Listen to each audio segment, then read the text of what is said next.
bon asalaamualeykum salaamaaleykum maa ngi nuyu yéen ñëpp kenn ku nekk ci turam ak santam di leen wax déwéniti di leen wax déwéniti bu baax a baax a baax di leen wax ngeen baal ma àq na ma sénégalais yëpp baal àq ñi ma bëgg ak ñi ma bëggul ñi ma bëgg ndaxte nit soo ko bëggee sax da lay sonal ndaxte foo dégg ñu wax ci moom lu ñaaw yaa ngi xuloo yaa ngi werante yaa ngi boo déggee ci moom dara yaa ngi tiit yaa ngi jaaxle donc bëgg nit sax coono la donc ñu ngi leen di balu àq maa ngi leen di balu àq di baal àq nag képp koo xam ne rek tooñ naa la te yëguma ko maa ngi lay baal àq di ñaan yàlla mu boole ñu ñun ñëpp ci weeru koor bi ñu jóge jéggal ñu suñuy bàkkaar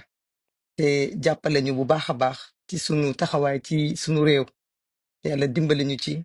ba lépp lu nga xamante ne moo taxoon ñun ñu xamante ba tey ñu nekk famille yàlla bu ci dara wàññeeku di yëkkati kàddu yu gàtt yi rek mu nekk ay kàddu saafonte ak askanu Sénégal ndaxte bu ma namoo ne tey bu ñu demee ba sunu baat yi nga xam dañ ko doon jël di ci wax ndax sunu bëgg sunu réew ba tey ngeen tabbu ñu jox ñu kàddu kàddu fële ci assemblée nationale muy kàddu boo xam ne nag ci responsabilité képp lañ koy jëlee kon duñu def lu dul jaajëfal leen tey nag du bisu wax nit ñi na ngeen def focus wante bisu delloo si waat la sunu bopp ci li am solo ak li gën a am solo ñu dellu si waat ci loolu dama leen di ñaan yéen ñëpp maa ngi leen di ñaan bisu tey bii ak bisu suba na ngeen jël ci seen ay page moo xam Facebook moo xam page TikTok moo xam seeni WhatsApp moo xam seeni statut bépp support de communication bu ngeen am na ngeen ci jël fàttaliku li nga xam ne bëgguñu ko fàtte na ngeen ci jël image yu nga xamante ne ci fukki at yi ñu weesu moom moo leen gën a marqué ci métit ci coono ci jafe-jafe waaye na ngeen ci jël itam ay image ay vidéo ay tour ay séquence ay bis ay date loo xamante ne marqué na leen diggante 2021 ba 2024 ñu def ko statut ñu fanaanoo ko ndax ñu ñaan yàlla ñaanal ñu jiitu waaye ñu fanaanoo ko ñu yendoo ko bisu suba ndax ñu delloo si sunu bopp ci li tax ñun ñu xeexoon ba egsi fii ndax itam ñu xamal àdduna ni on est un peuple conscient mature peuple boo xamante ne du fàtte histoire am ndax bañ a fàtte sunu histoire moo tax bisu tey bisu suba bi du am kon maa ngi leen koy ñaan loolu bëgg naa mu doon loo xamante ne ñun ñëpp dañ ciy dollu focus ñun ñëpp ñi nga xam ne dañoo yor ay presse bu ñu munee tegaat vidéo yi tegaat image yi tegaat li nga xamante ne moo nekkoon ay waxtaan yi fi amoon tegaat événement yi mais képp koo xam ne am nga support na nga jël sa page sa profil sa statut sa lépp nga jël ko fàttaliku ñu fàttaliku ngir ñu bañ a fàtte ndaxte nag fàtte waruñu ndaxte ñiy jiitu waruñu ñu gën a gore may wax nag ne duma sore ci li am suba ndax li am suba ñun ñëpp xam nañ lu tax muy am te li tax muy am moom lay ñëw léegi wax leen ko li nga xamante ne moom mooy am suba te ñu sant yàlla bi ñu yàlla dimbalee nekk député de ñun yàgg nañ ko bëgg wante député jamono ji gën na neex suñu ay xol parce que dina fekk ñun ñu tombe ci ñu nga xam ne ñoom ñoo war a rendre justice suñu frère yi nga xamante ne ñoom ñoo daanu loolu nag dama bëgg kenn su ñun ku nekk bu toogee di waxtaan ak ay mbokkam mu wax leen lan moo war a mun a tax suba ñuy voté loi bii nga xamante ne moom mooy loi d'interprétation bi lan moo tax itam duñ ko abrogé am na ñoo xamante ne nee nañu dañu bëgg ñu def ko abrogation totale dañoo bëgg ñu fàtte dañoo bëgg ñu suul dañoo bëgg ñu bañ a dellu si ginnaaw ci li amoon dañu bëgg lépp lu fi amoon ñu salax ko jalañaan ñun ñoo bañ loolu loolu moo tax du nit d'accordu ñu ci am ci abrogation dañu bëgg ñu leeral dañu bëgg xam kan moo rey Cheikh Coly kii mooy ki njëkk a daanu ci victime yi en 2021 kan moo faat Cheikh Coly kan moo faat Baye Cheikh Diop Cheikh Coly mu ngi amoon ñaar fukki at Baye Cheikh Diop mu ngi amoon 17 ans mu ngi gaañu le 4 mars 2021 Cheikhouna Ndiaye Dakar 22 ans le 4 mars 2021 Pape Sidi Mbaye Dakar le 5 mars 2021 jël leen image yi ngeen capturer ko benn par benn ngeen def ko photo de profil bu ñu jógee ci ñoom ñu ngi ñëw ci Alassane Bari 17 ans fukki at ak juróom-ñaar ñu faat ko ñu faat itam Mansour Thiam 5 mars 2021 ñu faat Famara Goudiaby Ziguinchor 19 mars 2021 ñu faat Sadio Camara Kolda 18 ans 6 mars 2021 lii la ñu wax nañ ko fàtte lii ñun mënuñu ko fàtte ñan ñoo rey ñi lan moo tax ñu rey leen ban bal moo leen faat kan moo tiire bal boobu kan moo joxe ordre boobu loolu mooy interprétation bi ñu bëgg loi bi leeral ko ñu continuer ba tey ci sunu ay aji làqu Bounama Silla Sagna Ziguinchor 14 ans 14 ans ñaata at la 14 ans fukki at ak ñeent xale bu tuuti Cherif Abdoulaye Mané 19 ans Idrissa Goudiaby 43 ans Alexis Abdoulaye Diatta 28 ans ñu capturé ko ñii lañu war a rendre justice Moussa Dramé Massiré Gueye 15 ans Cheikh Wade 32 ans anonyme nga xam ne xamuñu turam mais mu ngi faatu le 8 mars 2021 capturé leen photo yi ñii lañu bëgg a xam kan moo leen rey ñii lañu bëgg a wax ne amul loi d'amnistie bu mën a justifier seen faat amul ci àdduna lu war a mën a tax ñu suul lii abrogation mooy nañu suul lii mooy dëgg bii bu ko kenn xam loolu moo tax duñu abrogé anonyme 17 juin 2022 Gora Diop Dakar 27 ans 16 mars 2023 Mamadou Korkaba Ziguinchor 22 ans Adi Diallo Dakar 16 ans 9 mars 2023 capturé leen ko lii lañu wax nañu ko annulé ñiy wax annulé nee nañu lii nañu ko suul sànni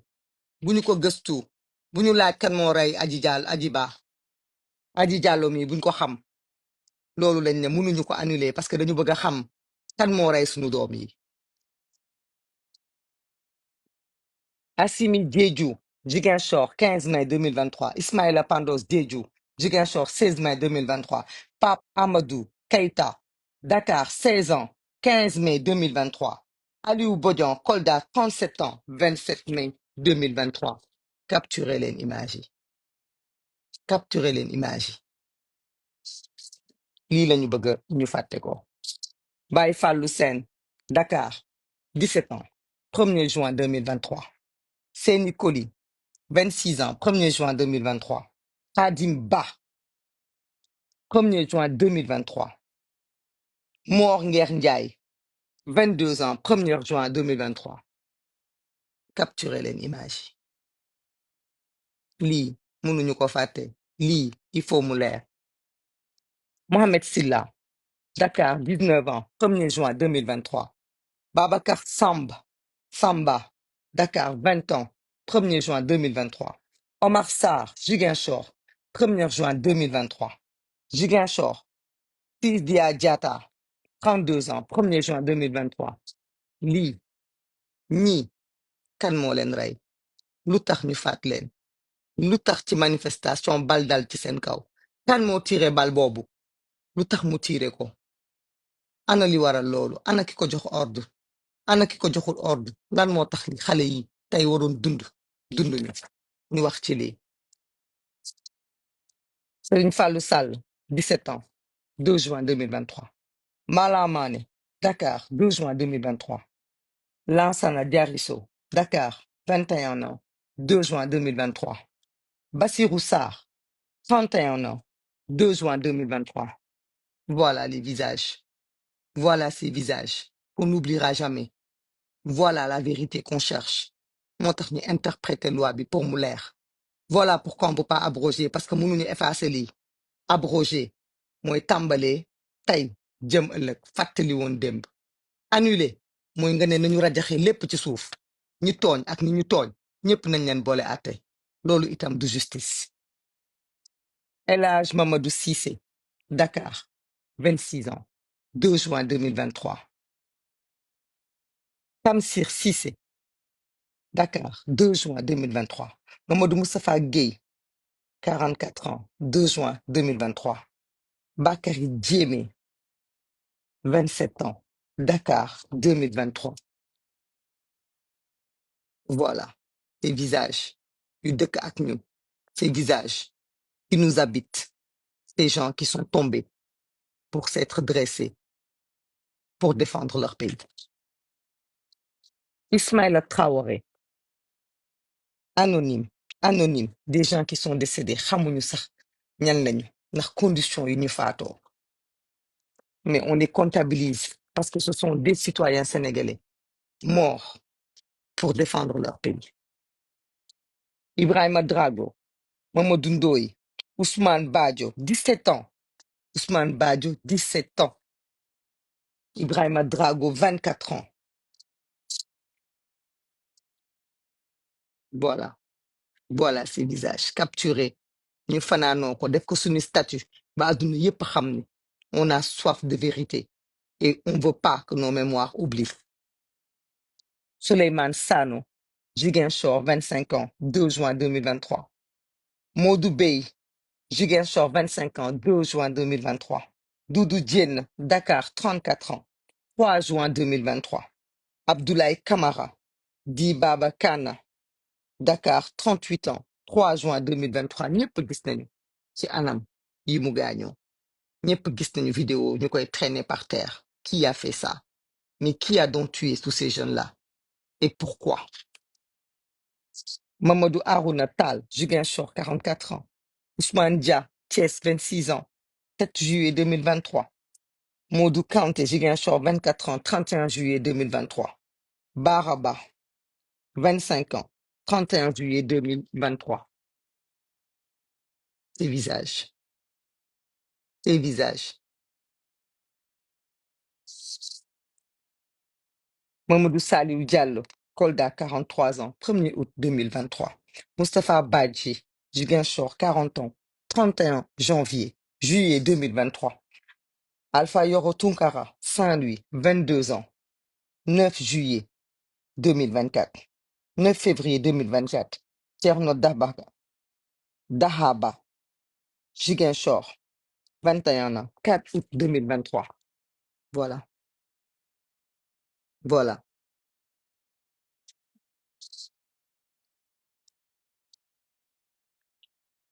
Alors, pour le report des élections, on a perdu des vies aussi. Voilà. Kamara,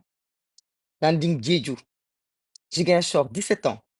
10 février 2024. Prosper Clédor Senghor, Saint-Louis, 22 ans, toujours en février 2024. Maudou Gueye, qui ne se rappelle pas de Maudou Gueye, 10 février 2024. Baylatir Fall, di El Hadj Fall, kan moo koy fàtte 50 ans, 29 février 2024. Visage yaa ngi nii. Serigne Fallou Mbacké, foog naa mooy ki mujjee faatu parce que dañu ko blessé woon février 2024. 24 janvier 2025 ci la génn àdduna suite aux blessures yi mu amoon ci février ci report boobu. Mbokk yi lii la ñu wax ne mooy li fi amoon de février 2021 à 2024. lii la ñu wax ne nañ ko fàtte. lii la ñu ne nañu ko suul. lii la ñu ne ñenn ñi nañu ko dugal ci tiroir bañati ci wax.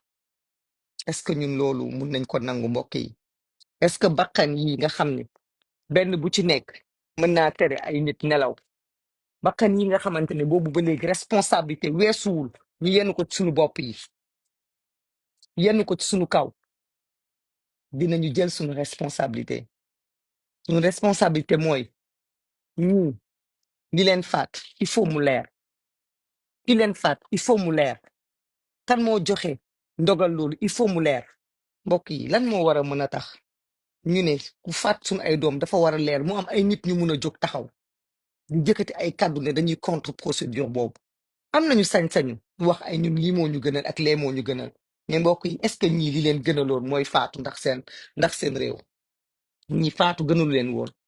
ñi seen ay waajur seen ay doom ñu suul leen gënalu leen woon li leen gënaloon mooy nit ñi dem dans des élections nga yore réew ñaari mandat nga jeexal nga dem sa moroom ñëw nga bañ a rey benn doomu aadama pour rester au pouvoir loolu moo ñu gënaloon ñun ñëpp loolu moo ñu gënaloon ñun ñëpp kon nag dama ni peut-être am na ñoo xam ne dañuy bëgg toujours di jiixi jaaxa xam naa ni sax fii sénégalais seen xel ñëpp seen xel yi tàkk na nit ñi xam nañu lan mooy différence su abrogation annulation ak interprétation mbokk yi ñun ay jullit lañu ñun nangu nañu baale ñun nangu nañu Sénégal am na jàmm te jàmm ji fi nekk ni ñun gënal nañu parce que nag jàmm ci la lépp xej kenn ci ñun bëggul ay jàmm ak salaam moom lañ bëgg mais dañu ne amul benn jàmm bu ñu mën a dindee bakkan yi ñu bañ a leeral lan moo tax ñu rey leen bakkan yi torturé parce que lii dama ko lim muy justice rek muy juste benn pàcc mu am ñu bëri ñoo xamante ne dañ leen faat te xamuñu ba tey ni ëpp na liste bi am ñoo xam dañ leen torturé ci prison yi am ñoo xam ne yàq nañ seen aduna ba tey jii ay góor lañu may yàq nañ seen aduna am ñoo xam ne ay jigéen lañu yàq nañ seen aduna tëj leen ci kaso yi sonal leen ku nekk ak xeetu torture buñ la def loolu ñun ñii sénégalais est-ce que mun nañu xoolante suñ ay bët ñu ne loolu duñu ko leeral lii wax ji nag mooy manipulation yi nañ ko abrogé abrogation c'est simple comme bonjour boo ko abrogé à partir du 2 avril moom la abrogation bi di tàmbali donc lépp lu fi amoon ci ginnaaw lépp lu fi amoon 2024 2022 2021 loolu doo ci mën a delluwaat parce que loi bi day dootu rek rétroactif loolu duñu ko def parce que lii mënuñu ko fàtte il faut ñu dellu si wàcc abrogation arrangé wuñu te du dëgg du justice am na ñu ne annulation moo gën a ñàkk doon justice ndax annulation mooy ñëpp ñu nga xam ne dañ leen torturé woon dañ leen tëjoon dañ leen tooñoon dañ leen bunduxataaloon dañ leen xañoon seen liberté nañu leen jël ñu delloowaat leen ci yoon nañ leen delloowaat encore en prison nañ leen remettre encore dans les liens de la détention pour lan parce que dañ doon xeexal seen réew képp nga bëgg leen yemale ak ñi faat ki génn di manifester mënul bokk ak ki faat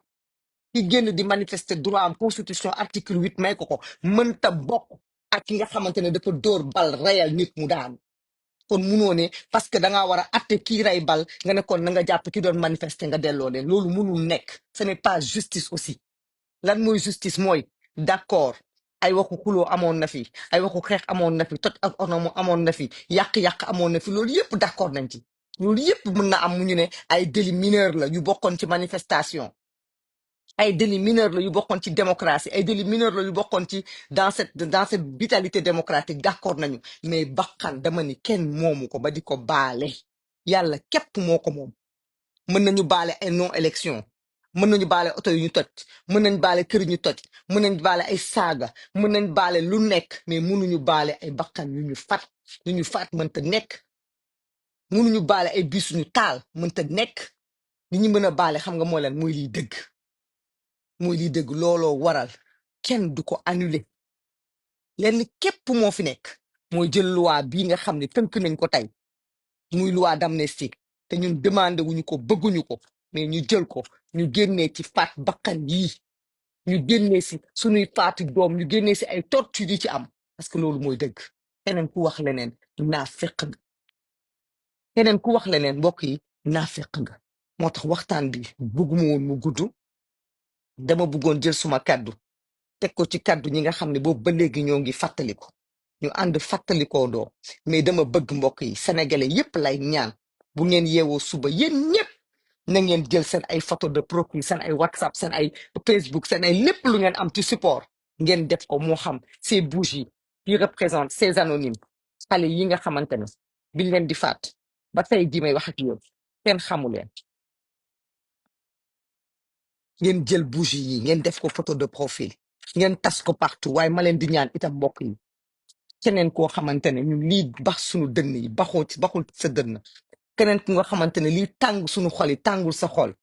ngal la ngir yàlla war a sóoli ñooñu bàyyi leen ak seen bopp ce n'est même pas la peine de leur donner de l'importance di leen partager wala di leen taf wala di leen tontu xam nga lan mooy tontu bi mooy eggali mission bi loolu mooy tontu bi di taxaw di wax kii waxoon na lii kii defoon na lii tontu bi xam ngeen mooy lan mooy continuer rendre justice à ces âmes perdues ba suba ñu xam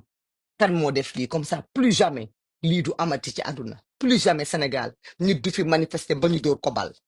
bu fekkente ne y a des assassins parmi nous il faut qu'ils sortent il faut ñu identifier leen il faut yoon tegu ci seen kaw dama leen ko ñaan rek ngir yàlla dama leen ko ñaan bu leen kenn gessuloo bëgg ngeen ñun yabal ngeen ñu doy nañ leen gunge leen ñu dem avancer leen ñu avancer ñu nekk yéen dem jëm fi nga xamante ne foofu la askan wi majoritaire ñi ñu voté fan lañ bëgg ñu dem ci justice boobu ñu dem ci yoon woowu diggante bi nag ñi ngeen jàppee ni jawm li ñuy mettiwu leen te ba ñuy xeex dañu seetaan wala ba nit ñi di wax kenn gisul fan lañ nekk ndax loi bi li gënoon saf mooy loi bi bis biñ koy teg keroog loi d'amnistie bi waroon nañu génn ñu manifester ndax da waroon nañ ni li kenn du ko baale ni kenn déggu leen woon kenn déggu leen woon tey ngeen dégg nag ñooñu ñi ngeen déggul woon démb dégg leen tey ngir yàlla wala sóoli bu leen jàllale seen ay kàddu bu leen ko taf bu leen ko partager bu leen ko yaatal parce que sinon vous allez juste leur donner du crédit qu'ils n'ont pas donc s'il vous plaît ñi ko jot a def ñi jot a partager ay wax yu nga xam ne bokkul ak sunu température dem leen ngeen dindi ko ci seen ay page dindi leen ko génnee leen ci loolu ngeen nekk ci ñii parce que c'est pour ces gens-là que nous, on est à l'Assemblée nationale. C'est pour leur rendre justice et Inch'Allah, avec votre aide, on ira jusqu'au bout. maa ngi leen di jaajëfal di leen jox dig daje suba di leen wax ne amul benn député fii boo xamante ne du jël responsabilité am. La responsabilité, on la prendra parce que le pouvoir, on la détient entre les mains du peuple sénégalais que vous êtes. maa ngi leen di gërëm di leen sant di leen jox dig daje yéen ñëpp suba incha allah merci beaucoup.